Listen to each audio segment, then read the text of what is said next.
City union bank all in one ஆப்ல இருந்து video KYC மூலமா வீட்ல இருந்தே பேங்க் அக்கவுண்ட் ஓபன் பண்ணலாம். வீடியோ கால்லயே வெரிஃபிகேஷன் முடிஞ்சிரும். City union bank.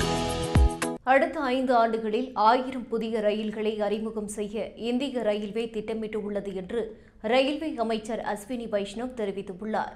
இதுகுறித்து தனியார் தொலைக்காட்சிக்கு அவர் அளித்துள்ள பேட்டியில், இந்திய ரயில்வேயில் வெறும் 25,000 கோடி ரூபாயாக இருந்த முதலீடு இன்று 2.52 லட்சம் கோடி ரூபாயாக உயர்ந்துள்ளது.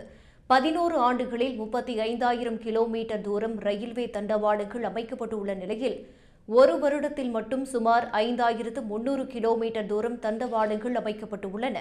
உலகளவில் ரயில்களை ஏற்றுமதி செய்வதில் முன்னணி இடத்தை பிடிப்பது, இந்தியாவிற்குள் குறைவான செலவில் உற்பத்தியாகும் பொருட்களை கொண்டு செல்வது உள்ளிட்டவைதான் இந்திய ரயில்வேயின் நீண்டகால திட்டமாகும்.